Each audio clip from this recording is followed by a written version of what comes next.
Hi everyone, my name is Monique. And I'm Naveen from Before You Play. And welcome to another episode of Let's Talk Board Games, where we pretty much just take a few games that we've been playing and share our thoughts on them. Yes, today we are going to be talking about 4 different games. These are games that are small box, but releasing at GenCon 2023. Yes. So we figured this is a great time to talk about them. Yes, and for anybody who's at GenCon right now, we hope you're having a wonderful time. We hope that you are staying cool and hydrating, eating, sleeping, doing all of the things. And like Naveen said, this is a sort of special GenCon episode because all the games that we're talking about today can be found there or are releasing there.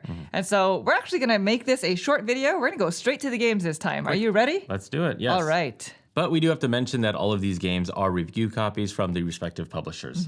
So the first one we want to talk about comes from 25th Century Games. It is a 2-player only style game designed by Peter von Gumpel, and it is called Fika. Now, Fika was on my most anticipated games of Essen 2022 last year, if you watched that video. Finally got to play it once they sent us a copy of it. It was actually sold out at Essen 2022. Yeah, we tried to get a copy. Tried to play it. We couldn't even demo it because it was just so busy.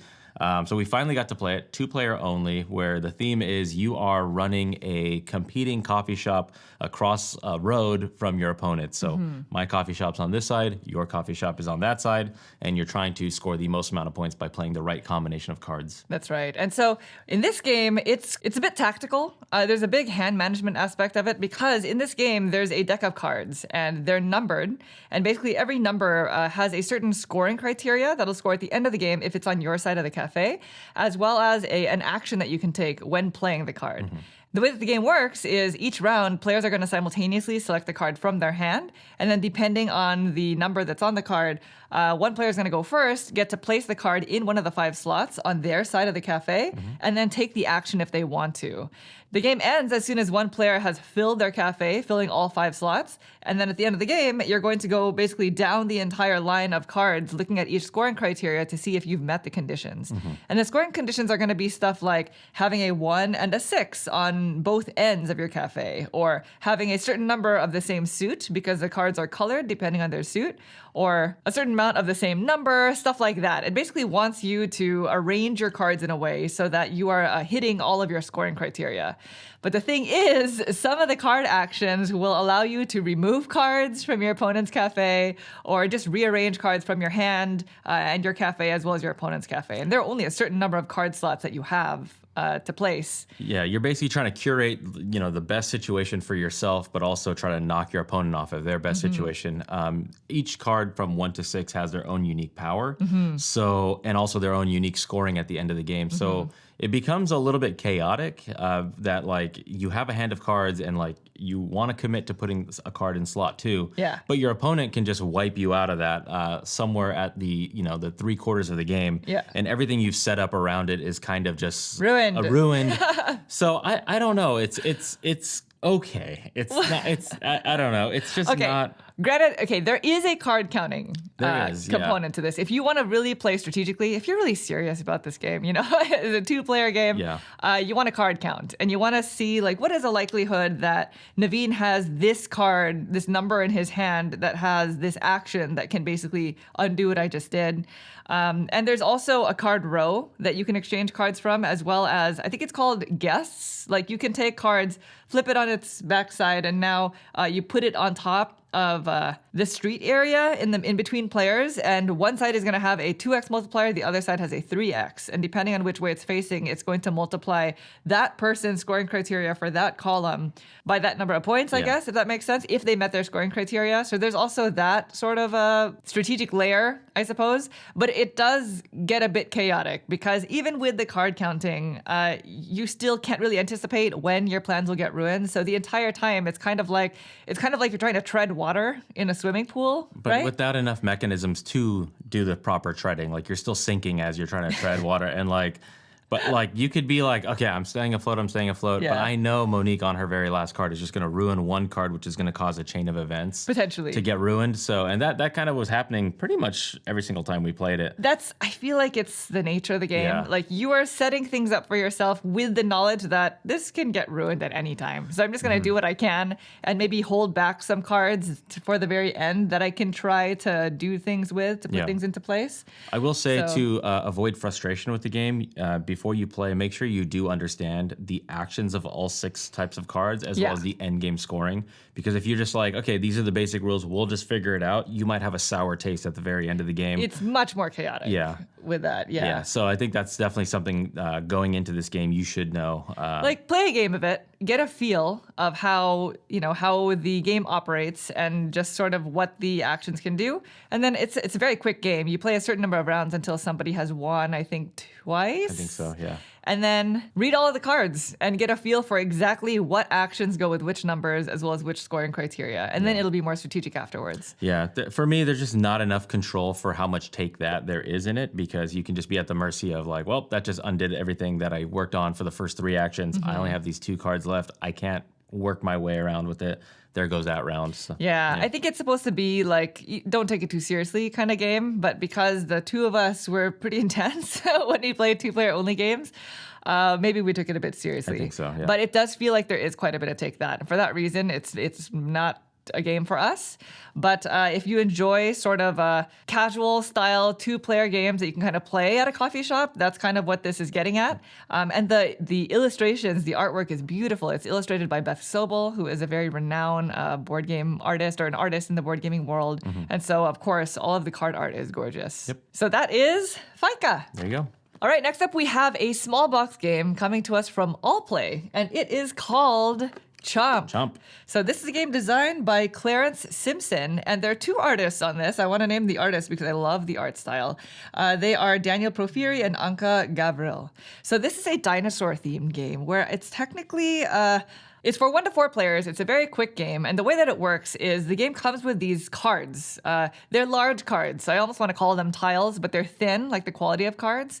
And they're double-sided. One side has a scoring criteria, and the other side has a terrain of sorts, like a grid that has a mix of different types of terrain, as well as different types of dinosaurs and different numbers of them, sizes, as well as objects, I suppose, such as food. Tar pits, various things. And so on your turn, there's going to be a display of sorts set up where 3 cards are going to be on their scoring side. The other 3 cards are on their terrain side. And you're basically just going to select one of them and then either put them off to the side if it's the scoring criteria, or place it into your land area if it's on the terrain side. And so each player starts with 1 already face up. And when you add to your terrain, you're always going to be overlapping. Some spaces are going to be larger than others. And in those cases, you would have to completely cover that space. So if it's like a size 2 square dinosaur, if you want to cover that, you have to completely cover that whole side. And then you refill the display, and we basically continue playing like this until all of the cards in the deck have been taken. And the basic gist here is at the end of the game, you're going to go into endgame scoring. And before you actually calculate final scoring, dinosaurs are going to eat. They're going to eat each other. To feed. They're going to go hungry and go extinct. And you'll only score points depending on which dinosaurs remain at the end of the game. You're basically going to go down a stepwise approach to see who eats who. So I think the first thing is the carnivores have to eat. And so there is a dedicated food source for the carnivores that are going to be found on the tiles. And so if they are adjacent to one of those food sources, then you don't have anything to worry about. You're going to be able to score for them. They won't eat any of your herbivores. And they won't go extinct. Exactly. And you only need to have one food source to be adjacent to as many carnivores as you want in order for them to be all fed. For any carnivores that are not adjacent to a food source, they will then eat any herbivores that are next to them.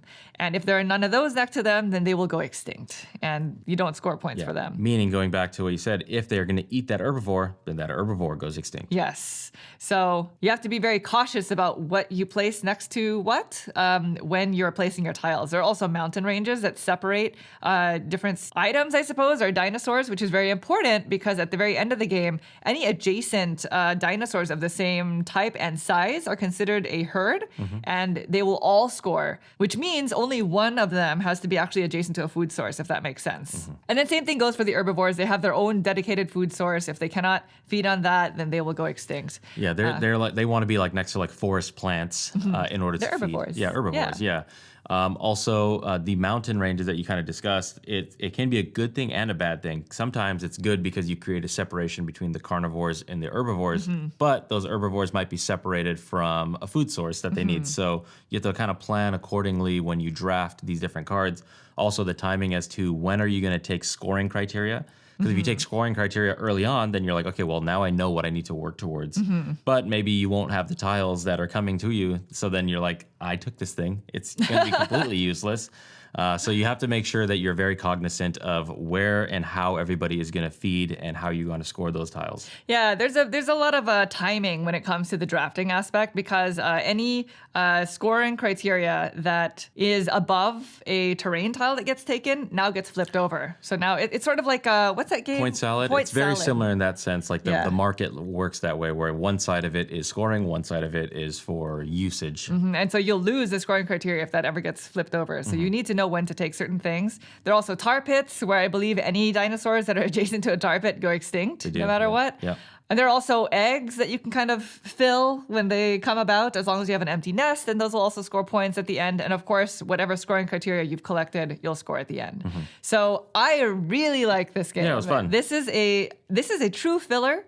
And Naveen and I both love filler games, something that you can just kind of pull out at the end of the night or in between games or just travel with. Like, this would be a great travel game. Yeah, very simple to understand, very simple to teach. Very simple to Once teach. you have basically the card row set up, the market, you can just teach based off of that. So it's not like you have to reshuffle everything up after you do the teach, which is really nice. Yeah, it's beautiful. There are lots of strategy. The strategy is interesting. You're really thinking the whole time, trying to maximize your terrain. And depending on player count, you don't play with the whole deck. So you don't know what the amount of, say, tar pits or this size dinosaur you're gonna get in the deck. There are also 3 different sizes of dinosaurs. So it's not as simple as you just putting all of the carnivores together. You have to be cognizant of what size dinosaur they are so that you can form herds. So there's just enough where you're really thinking through it, but it's also really quick. And I really love that. I also love dinosaur themed games. That's got to be one of my all-time favorite themes. Yeah, and this like comic book style art on it doesn't hurt it at all. It's really nice. It's very pleasant. vibrant, right? And it plays solo. So if you enjoy solo games, this is a nice puzzly one to kind of go through. Lots of replayability, I feel, and one that's probably going to stick around for a long time. So that is Chomp, one of Allplay's new releases. All right, next up we have another 2-player only game, and it's one of 2 small box games that are coming to us from Devir. So this one is called Yokai Sketch. It's designed by Ignacy Ferre and with art from Vincent Dutrait, by the way, and it's published by Devir. And so, like I was mentioning, this is a 2-player only game. And in this game, there are going to be 4 different colors of stacks of cards that I believe are called sketch cards. That's why it's called Yokai Sketch. And you're basically just trying to win these cards by playing the majority of that suit, I suppose, on your side of the stack. Yeah, on your turn, you essentially draw a card, and then you can play up to 3 cards from your hands to your side of the table. The cards are dual-sided in terms of the colors, because there's 4 different colors or types of yokai. So when you play the cards, you have the choice: do you want to play it on the yellow side or the brown side? Right. And then you'll slot it underneath that scoring pile for that particular yokai. These yokai cards, they're going to have varying numbers of values in terms of how many you have to play total. I think 3 to 7. 3 to 7, yeah. And so once a total of, let's say, 7 is showing on the brown, once a total of 7 is played to a cumulative both sides, then whoever has the majority is going to score those 7 points. Meaning between me and Naveen, on both sides of the deck, if you've hit at least 7, then whoever contributed the most, say if I have 4 of the brown, is that what you're saying? The brown cards, yeah. and Naveen has 3, then I get that card into my score pile. So all is not lost, though, for the person who left their 3 behind. Those 3 get to stay there, and then once that card, that 7 scoring, gets revealed, then whatever's underneath it, I already have 3 up on that next scoring. So maybe the 5 is revealed. Well, now I have 3 towards that 5 showing. Yes. And because I won the 7, that card, all of the cards on my side get discarded. So now I basically have to start over. Right. You're only required to play a card if you have at least 4 cards in your hand after drawing. And so if I don't have any cards in my hand, then I draw a card, and maybe I want to hold off because I don't know what Naveen's going to do, and I'm too worried that he's going to be able to, drop 3 cards down and win a card, then I can wait. Yeah, because that's always like a nice thing when it's like I'm in striking distance, but I don't want to give away the fact that I'm going for the Browns. So, but I'm only like 3 cards away. So I'm trying to hoard these cards, try to accumulate them so that on my turn I can just lay them all out and just get the whole thing. There's also, so it seems fairly simple there, but there's also 2 special abilities, one of which allows you to move the scoring value to a different pile. So that means you can change which value the players are competing for. So maybe if Monique sees that I'm running away with the 7, she's going to play a card forced to change, so it's now going to be 3 points. So then I'm like, I guess I have to take 3 points, and that 7 is gone now.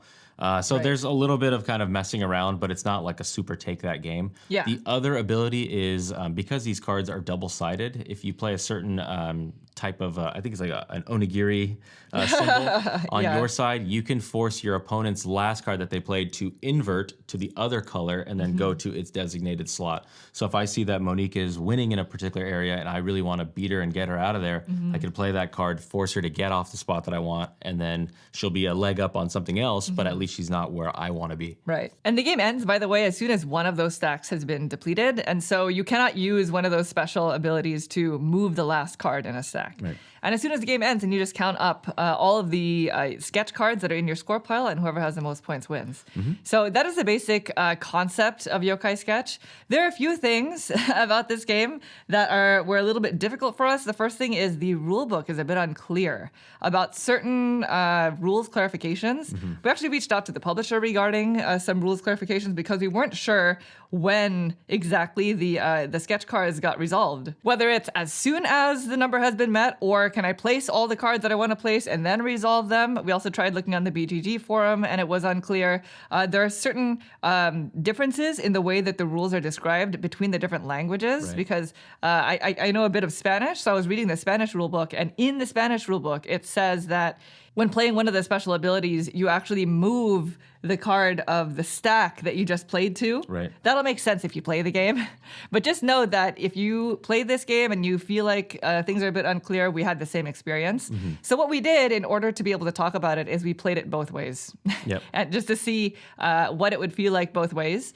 In my opinion, I think it's better if you just play out all the cards you want to play and then resolve at that point, right? Yeah, what do you think? Yeah, definitely. Because remember, on your turn, you can play up to 3 cards. So if one of your cards, the first card you play, has the mess around with your other opponent, do you resolve that first and then keep going? Or if you were to cover that up, does that resolve? So it was very, very confusing. So I think the way that we eventually played it seems to be the right way. Yeah, because if say the card is a 7, right? The scoring criteria is a 7, and I already have 4 cards there. Does that mean I'm going to win it no matter what? Right. Like we didn't necessarily like playing that way. We preferred it where if I were to play all of my cards out and maybe I were to be able to beat you out of, or you were able to beat me out of that stack because you were able to get to 8 by playing all your cards, then that would be better, right? Yeah, exactly. So like, let's say you had 4 on your side and I had 2 on my side, but I want to play all 3 of mine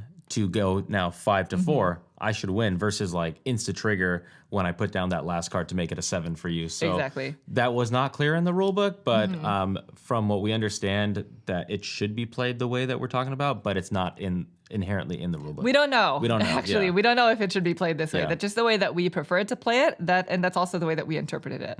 So outside of that, I appreciate the simplicity of the game. It might be a little bit too simple. Like there were times where, it's very light. This is a very casual game.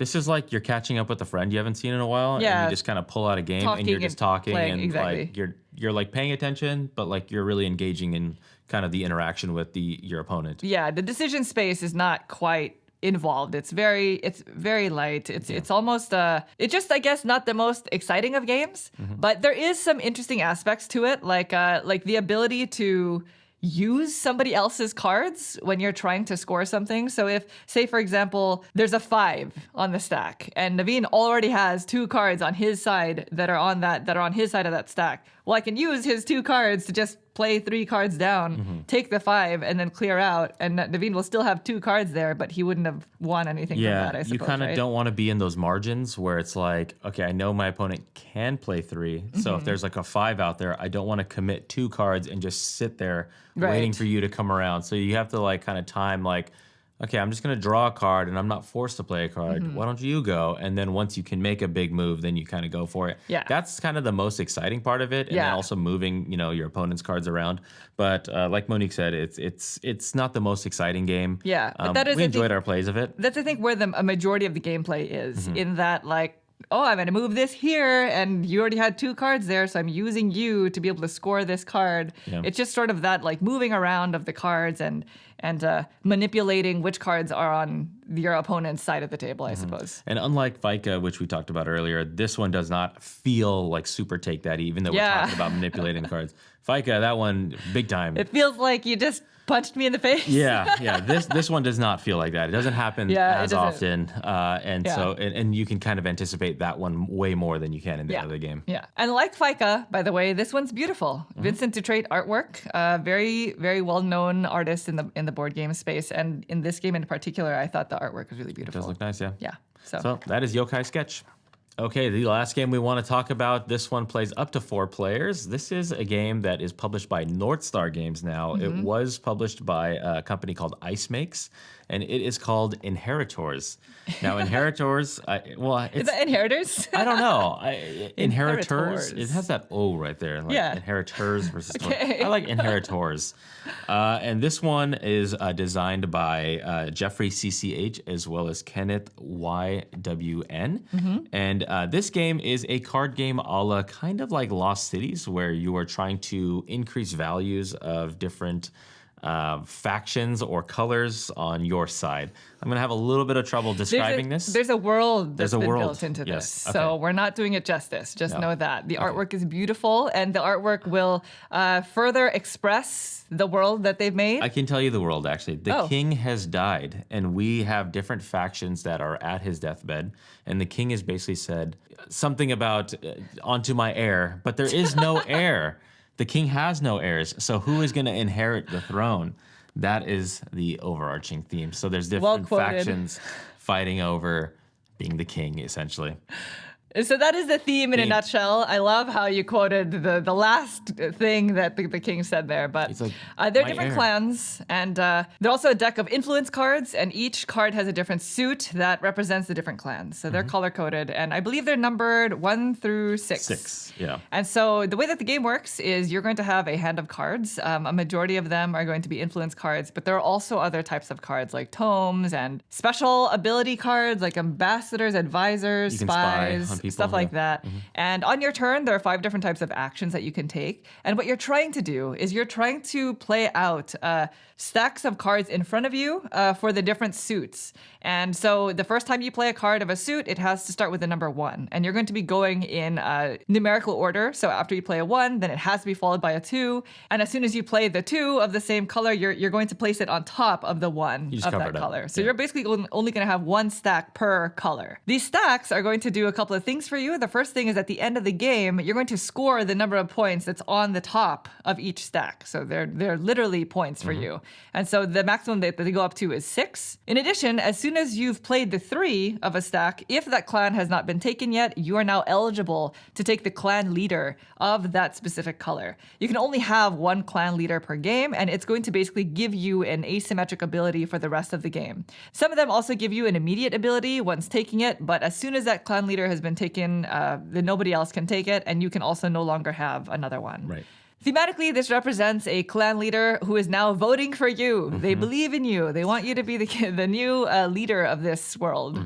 Now, in this game, you do not refill your hand after playing cards. So at some point, you're going to need to get more cards into your hand. And so there is a market display of sorts that is a very big part of this game. Huge part of the game. Huge part. There's always going to be 3 columns. I think they're columns. In the rule book, it says rows, but the way that I interpreted it, it probably meant to say columns. It's definitely columns. Yeah, it's supposed to be columns. So if you're reading the rule book, just substitute that when you play. The way that the market works is you're always going to have 3 columns that at least consist of 1 card each.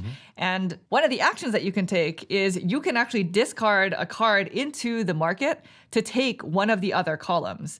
But the last card in that column has to match the card that you discarded, either match the color or the number or the title. Because some of the cards don't have a number, some of them are actual powers Abilities, like spies, etc. Yeah, so if Monique discarded the 1 blue into, let's say, column 1, then if column 2 or column 3 has either a blue card or a 1 as the very last card in the stack, That's played. and she can take all the cards that are involved in that particular column stack. So it could nice. be she traded one card and picked up 4 cards. Yes, so then right. that's how you get more cards to do more things. Which means you have to be very cautious about where you discard to, what combinations of cards exist in a column. You have to be looking at everybody's stacks to see what they're going to need next, to make sure that you don't just give them the 1 and the 2 or something in a color that they don't have yet. Exactly. So- Or if you're like neck and neck and it's like, okay, Monique needs the 4 and that column has a 4. I need to make sure that I don't make that the most lucrative column on her turn to just pick up everything she needs plus even more cards. Yes, you also want to make sure that there are not too many of the same color, because one of the actions on your turn is you can discard 3 cards of the same color to go on a quest. And so there's going to be a certain number of face down quest cards. On the opposite side, it basically just tells you some sort of scoring criteria, like have At least 2 purple cards in your hand by Yeah. the end of the game. Right. Or have 2 value 3 cards in your hand by the end of the game. And this is your own, these quests are your own personal end game scoring. They will always score you 1. So if you did not complete the quest, you get at least 1 point. Yes. But it gives you kind of a justification now, even more so, why you're taking certain cards from the 3 different columns over the course of the game. Yes, and if you were able to score the quest, then you get 2 points. So this is a very low scoring game. I'm talking like scores in the 20s. 20s, yeah. Probably. In addition, there are also these honor cards where on your turn before or after taking your 1 action, then if you've met the criteria of the honor card, then you can just claim it. And that's going to be another point at the end of the game. Yeah, quest cards are the ones that are face down in endgame scoring. These honor cards are face up public objectives. Yes, they're public objectives. Yeah, so exactly. it might be something like be the first to have 2s in all 4 of your colors, or be the first to have 2 4s showing, like that. played like that. So it's different things like that, giving you another justification for why you're trying to do things. Now, there are also special ability cards in the form of spies and advisors. I forgot what all of them are called. Spies, definitely, you can play on your turn, and when you play them, you actually take them out of circulation. So you can discard them to take cards, just like we were describing earlier. But Yep. if you want to play them, then you have to discard them out of the They game. go out of the game. And so spies will allow you to basically choose one of your stacks that are in front of you and say which number would go next. And if your opponent, you choose an opponent, I believe. Yeah, And if it's a multiplayer, you just say you zero in on one person. Yeah. Obviously, in a 2-player, you just ask your opponent. Right. So if I have like the 3 blue and I need the 4 to be able to move on my stack, I can say, Naveen, do you have the 4 in your hand? Yeah. Of the blue? And if And he I can has say it, yes, no. he has to place it onto my stack. It's now mine. And again, the market is public knowledge. So if Monique was very aware and was kind of tracking, where is that blue 4? Maybe she saw it get taken by somebody. If she's on her turn, waits to use that spy strategically, she makes sure she has the 3 showing, and then she says, Naveen, I know you, I know took the you 4. have the blue 4. I'm going to say, can you give me your blue 4? Yeah. And so it's not super take thatty in, No, that, it's in not. that sense. Like it's just cunning play. It is. Yeah. It is. It's strategic. It's very strategic. And one of the things that we didn't mention that's actually quite important is there are only a certain amount of each number in the deck. Yep. I think there's definitely only 1 5 and 1 6. So they kind of pyramid like this. So there's a ton of 1s. There's like 4 1s per each color, and then I think it's the same thing 4 2s, and then it gets lesser on the 3, lesser on the 4, and then only 1 5 and 1 6 of each color. Yes. Now you're not completely out of it. Say if I have the 6, but I don't have the 5, somebody else has it. There is a card that will allow you to skip a number I believe it's called the conspirator card. as long as somebody else around the table has a higher value showing on their stack in front of you. Yep. In front of them, sorry. Meaning if I'm showing a 5 and Monique has a 4 and she has the 6, but Yes. she can't get through that 5 because I have it. Because he has the 5. But I'm ahead of her in that same faction color, then she can play the conspirator card and then overshoot that 5 Yeah. and play the 6. Because Yes. again, in the end, you only score the highest value card showing. So she doesn't care about actually having the 5. She wants Right. to get that 6 It's a played. stepping stone. Just a stepping stone. And that's essentially it. That's a basic concept of what you're going to be doing in the game. There are also other things like tomes that give you additional points that are also considered wild colors when discarding and such. There are also different clan members that you can play with. So I believe each color comes with 2 different clan leaders. Each faction color, Each yeah, faction comes color. with 2 different ones, so that once somebody hits that 3 and they get that special ability, Yeah. it's one of 2 different types, depending Yes. on the random assortment in the beginning of the game. Right. So that'll increase the variability whenever you play the game. You kind of choose a different selection of them. And there's also a starting combination that you can play with for your first game. In a 2-player game, you do not play with one clan entirely. So Yeah, that's some cards one are kind of entire- taken out of the game because the game ends as soon as all quests or all honors are taken, or the entire stack runs out. So the game scales for a 2-player game. I really like this game. I think after the first time we played it, I was like, huh, that's a really nice game. Yeah. It's a very quick, and it's just so much strategy and finagling in one session. Like you're constantly like, oh, how do I do that? The market play is really interesting. It does remind me of Lost Cities, but not entirely. It's not like a copy and paste kind of not at all. mechanic. It is definitely its own expression of that style of gameplay. But that just back and forth of I'm going to discard this, but I need to be cautious of which card I'm going to discard in order to take that whole column. And then as soon as a column is depleted, one card gets played from the deck. You can also discard a card to just draw 2 cards from the deck. And so just that card play is really interesting. I thought the theme was very endearing. The artwork is beautiful. And just the amount of strategy in such a small box game was really nice. Yeah, this really was refreshing. actually taught to me at the local convention before North Star Games even it was picked up. A friend basically said, hey, you got to play this game. Like it's one of his favorite games. And so I was like, okay, yeah, let's play it. We played a 3-player game and I really enjoyed it. And after that, I kept thinking, I was like, man, I hope this gets like more distribution here in the US. And sure enough, when we saw on the GenCon preview list that Inheritors was coming to North Star, yeah, I was like, we definitely want to feature this on the channel and talk about it. I did not get to go to that convention. I had to stay home with Dexter. Yeah. And so when Naveen came home, he was like, there's this game that I played that I think you should play. Yeah. And it was taught to me by a friend that we met there, and I really, really enjoyed it. So Yeah, I he thought, was okay, hyping it let's up, do and it lived up to the hype for sure. Yeah, I thank will you. say, yeah, thank you, by the way. I will say I enjoy it more at 3 players because you have that agonizing moment with the card row, the columns. I have to wait to see like which one it's going to be, and that gets a little bit more dynamic, and you're also eyeing more players, and you're going to find yourself in these moments where you're like, I have this blue 3. Chris needs the blue 3. He absolutely needs the blue 3, but I need what's in that stack, and the only way I can get what's in that stack is by discarding the blue 3. So then okay. you see there's more like The tensions are tension. higher. Yeah, I can see and that. so it's a much more enjoyable for me at 3 players. So I'm very happy that you like it at 2 players. Yeah, Because I think you will like it even more at 3. I've only played it at 2. So for anybody who pretty much plays 2-player games primarily, I really enjoyed it at 2. It definitely seems like it would be more stressful, more the decision space is more meaningful at higher player counts because the honors. you're feeding into people potentially Yep. more often, right? Exactly. In a 2-player game, you can kind of foresee, and I'm just going to hold on to this. Naveen's never going to take this 5 kind of thing. Same with the honors, also the public objectives. Like if I'm like in a 2-player game, like, all right, Monique's gonna get the double 4s. Why don't I just try to do something else? Like of course I'm gonna try to level up my cards as much as possible. But if you're seeing like everybody is gunning for kind of even more of the same public objectives, it got way more intense. Definitely at about the halfway point of that game, and 3 players was like, everybody quiet and just kind of That's like cool. but having a good time, but also like it's still light enough that you're like talking and just kind of like just it's a card play. Yeah, card play. It's a really, really neat card game. I think if you have a chance to try it, I would definitely recommend trying this. For anybody who is familiar with the previous version of this, they did make changes to it, from what I understand. Because when we were setting this up and I was kind of going through the rules, Naveen was like, wait, that's not how we played. So in this version, in the North Star version, you do not start with a 1 of a color in Correct. in your hand. In the original one from Ice Makes, I think there's less 1s just overall in the deck. So the way that you make sure you can at least play something is you shuffle up the 1s, and everybody gets a different faction's 1. So I may start with the yellow 1, Monique the purple, the next player the green. So you have something that you're kind of working towards. In this one, they just added an extra 1 to every single faction. And then you shuffle out 10 cards, or deal out 10 cards to everybody, and then you kind of just go from there. Yeah. Yeah. So I don't know which one I like better. It felt kind of nice to have like, okay, I'm up on 1.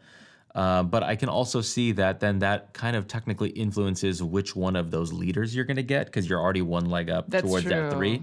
So I kind of like the fact that it's wide open for me. I don't have to like, okay, I have the blue 1, so I guess I'm going to gun for the blue leader. Right. Yeah, so that makes it's sense. something like that. I don't know. So anyway, that is Inheritors. Really, really impressed by this one, and I really enjoyed it. Highly recommend. Yep. All right, so there you have it. Those are 4 small box games that are GenCon releases, I believe. We are going to be discussing more GenCon games as we're able to play them throughout the following weeks. We have Race to the Raft. We have a few larger box games that we're really excited to dig into, and so stay tuned for those. Again, anybody at GenCon, hope you're having a great time. We wish we could be there this year, hopefully next year. Anybody that's not at GenCon, hope you're also having a great time. Why not? Thank you all so much for watching the video. We hope you enjoyed it. If you'd like to see more videos like this in the future, please consider subscribing. Thank you. Thanks. Bye.